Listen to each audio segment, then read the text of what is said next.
Hello guys, welcome back to my YouTube channel. तो आज हम बात करने वाले हैं बहुत ही ज़्यादा इंटरेस्टिंग टॉपिक पे, that is how to attempt university exams.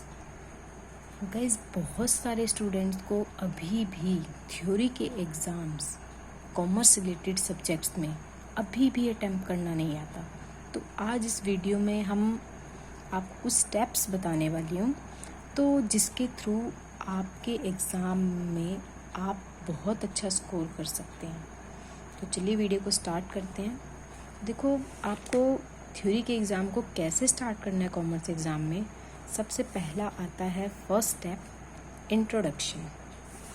तो वो कैसा होना चाहिए, वो उसमें आप क्या क्या मेंशन कर सकते हो कि किस ईयर में जो है वो इंट्रोड्यूस हुआ, डेवलपर कौन था, उसका फर्स्ट यूज़ क्या हुआ, ठीक है। Application, basic one word meaning आपको देना है, ठीक है ना। वो किस तरह के फॉर्म में हो सकता है, वाई, हूँ या वेयर, ठीक है। तो अब हम सेकंड स्टेप की बात करते हैं, मीनिंग की। तो मीनिंग में हमें क्या लिखना है, बेसिक मीनिंग किसका, जो भी आपसे क्वेश्चन एग्जामिनर ने पूछा है उस कंसेप्ट का आपको बेसिक मीनिंग लिखना है, as explain by your teacher और you understand it in your own words, ठीक है। जो भी आपके टीचर्स ने आपको लेक्चर्स के ड्यूरिंग आपको पढ़ाया है उस कंसेप्ट के रिगार्डिंग, ठीक है, और जितना भी आपने उसे समझा है उसको आपको मीनिंग में बताना है, ठीक है ना। और वो कैसा होना चाहिए, not more than 4 to 5 lines, यानी 4 से 5 लाइन से ज़्यादा आपको मीनिंग एक्सप्लेन नहीं करना है, ठीक है ना। आपको थर्ड स्टेप में अब क्या करना है, एग्जाम्पल्स देने। अगर थ्योरी के एग्ज़ाम्स आप लिख रहे हो तो आपको एग्जाम्पल्स भी देना है। चलो मैं आपको एग्जाम्पल के तौर पे आपको मान के चलते हैं, आपको सर्विस मार्केटिंग का एग्ज़ाम है, ठीक है ना। और सर्विस मार्केटिंग में आपने सबसे पहले उसका इंट्रोडक्शन लिख दिया, फिर मीनिंग लिख दिया, फिर एग्जाम्पल में आप दे सकते हो, जैसे कि सर्विसेज बैंकिंग की होती हैं, ठीक है ना, इंश्योरेंस की होती हैं। तो ये कुछ एग्जाम्पल्स आप मेंशन कर सकते हो। उसके बाद चलते हैं हम नेक्स्ट स्टेप पे, डेट इज स्टेप नंबर 4, ठीक है ना। स्टेप नंबर 4 में आपको क्या करना है, डेफिनेशन लिखनी है, किसकी, जो भी क्वेश्चन आपको एग्जामिनर ने पूछा है उसकी डेफिनेशन लिखनी है। तो डेफिनेशन कैसा होना चाहिए, शॉर्ट लाइन डेफिनेशन, ठीक है। Must be state to write in the exam, ठीक है ना। मतलब डेफिनेशन आपको ऐसी लिखनी है जो ज़्यादा बड़ी भी ना हो और ज़्यादा छोटी भी ना हो, मतलब वो इस तरह से डिफाइन होनी चाहिए कि आप उसमें मीडियम वर्ड्स को यूज़ कर सकें, ठीक है ना, तो वो देखने में अट्रैक्टिव भी लगे। और जब भी आप डेफिनेशन लिखेंगे तो आपको इसको इन्वर्टेड कॉमास में डिफ़ाइन करना है, ठीक है ना। और साथ के साथ आपने जिस भी ऑथर की डेफिनेशन याद की है उसको ब्लैक पेन से यहाँ राइट करना है, ठीक है ना। अगर पॉसिबल हो सके तो उसको लर्न करना है उसी मैनर में जिस तरीके से आपको बुक में प्रोवाइड किया गया है और जिस तरीके से ऑथर ने लिखा है या राइटर ने लिखा है, ठीक है। तो अब चलते हैं हम स्टेप नंबर 5 पे।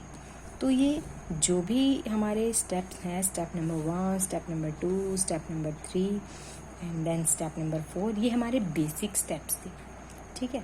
अब हम स्टेप नंबर 5 की बात करते हैं, ठीक है ना। तो स्टेप नंबर 5 में हमें मेंशन करने हैं क्या, features of the above question. जो भी आपको एग्जामिनर ने क्वेश्चन पूछा है उसके फीचर्स, ऑब्जेक्टिव्स, मेरिट्स, स्कोप, ठीक है ना, आप ये सब उसमें लिख सकते हैं, ठीक है ना। उसके बाद उसको आपने सबसे पहले प्रेजेंट किस तरीके से करना है, डायग्राम की तरीके से, ठीक है ना। डायग्राम आप इस तरीके से भी बना सकते हो, इस तरीके से भी बना सकते हो, और भी बहुत सारे फॉर्मेट होते हैं वो भी आप बना सकते हो, ठीक है ना। उसमें क्या करना है, आपको जितने भी ऑब्जेक्टिव, फीचर्स, मेरिट या स्कोप के पॉइंट्स हैं इनके अंदर डिफाइन करने हैं, इनके अंदर फिल कर देने हैं, मतलब, ठीक है ना। सिर्फ हेडिंग के नेम फिल कर देने हैं।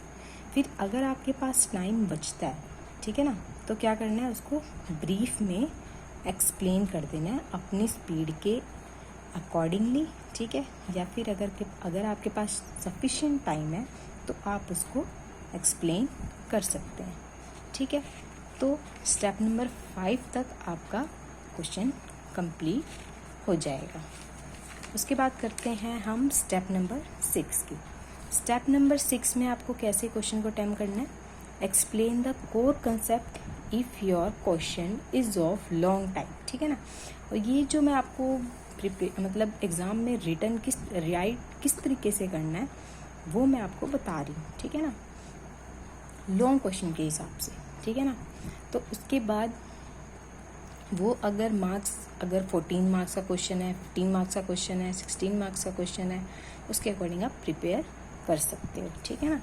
उसके बाद एक्सप्लेन करना है उसको वाइड में, ठीक है ना, ब्रीफ में नहीं करना, ठीक है ना, डिस्क्राइब करना है अच्छे से क्वेश्चन को, ठीक है ना। As ask in the question which may be, आपको वही चीज़ मेंशन करनी है क्वेश्चन के अंदर जो आपसे एग्जामिनर ने पूछा है।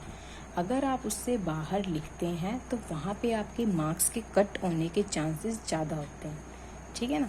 तो मान लेते हैं कि आपको क्वेश्चन में स्टेजेस पूछी हैं, एप्लीकेशंस पूछी हैं, ठीक है ना, तो in the form of first presented in the diagram form, ठीक है ना, मतलब आपको कैसे प्रेजेंट करना है उसको पहले डायग्रामेटिकली रिप्रेजेंट करना है, ठीक है ना।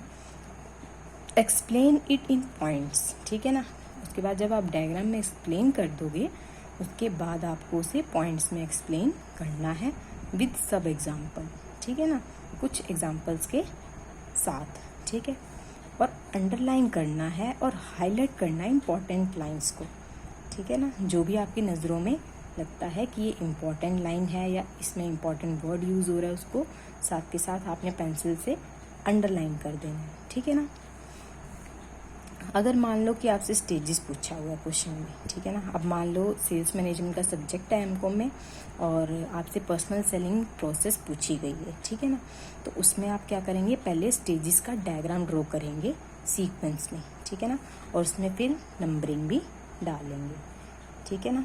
उससे एग्जामिनर को क्या होता है, उन्हें पता चल जाता है कि स्टूडेंट को एग्ज़ाम में मतलब पता है किस तरीके से प्रेजेंट करना है, ठीक है ना।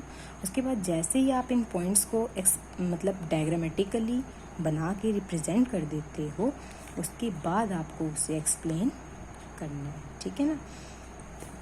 चलो उसके बाद चलते हैं हम स्टेप नंबर 7 पे। If valuable aspect is also asked by the examiner, कुछ क्वेश्चन स्टूडेंट्स ऐसे होते हैं जिसमें आपको अपने क्रिटिकल थिंकिंग का यूज़ करना होता है, अपने व्यूज़, अपने ओपिनियंस, अपने पॉइंट ऑफ व्यू से आपको आंसर करना पड़ता है उन क्वेश्चंस का, ठीक है ना।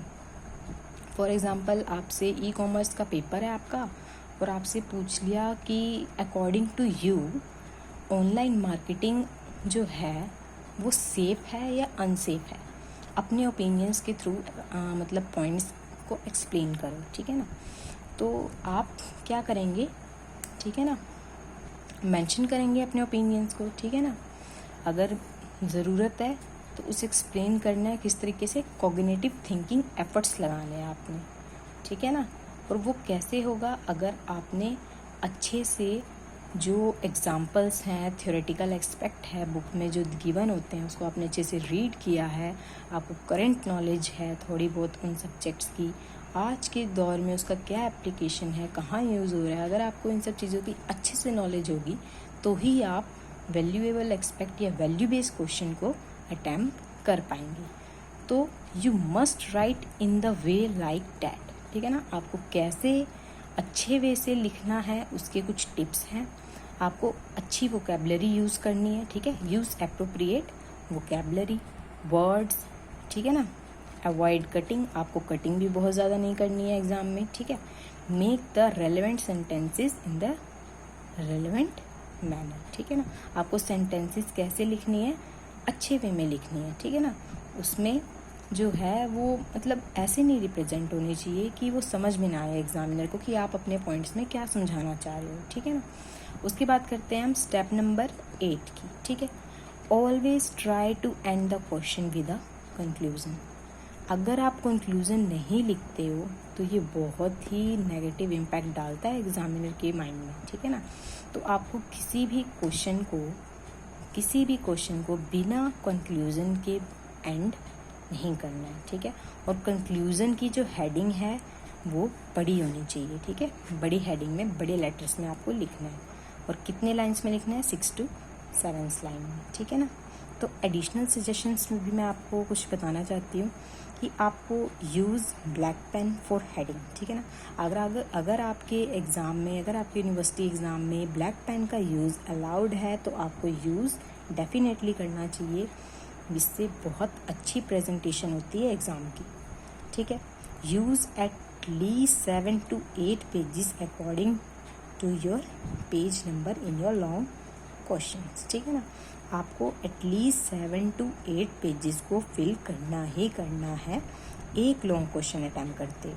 इससे कम नहीं होनी चाहिए, इससे ज़्यादा या 9 या 10 तक तो होनी चाहिए, पर इतनी तो एटलीस्ट होनी चाहिए, ठीक है ना। Avoid leaking pens. यस, ये बहुत ब्लंडर मिस्टेक होती है जो स्टूडेंट्स करते हैं, मैंने भी की थी अपने एग्ज़ाम्स में। आपको लीकिंग पेन्स का यूज़ नहीं करना है।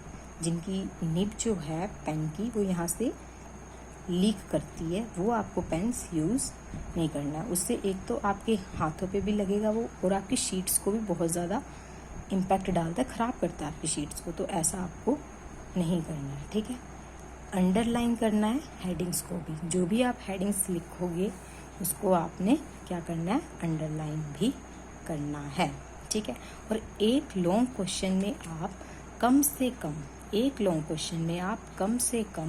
30 मिनट्स to 35 मिनट्स का बैलेंस बना के चलना, ताकि आपके जितने भी लॉन्ग क्वेश्चंस हैं वो टाइमली कंप्लीट हो सके। तो आई होप आपको मेरी वीडियो आज की अच्छी लगी होगी। अगर अच्छी लगी हो, आपके लिए इन्फॉर्मेटिव हो, आप इसको शेयर करो, कमेंट करो, ठीक है, लाइक करो और सब्सक्राइब करो चैनल को। ओके, तो मिलते हैं नेक्स्ट वीडियो में, तब तक के लिए गुड लक।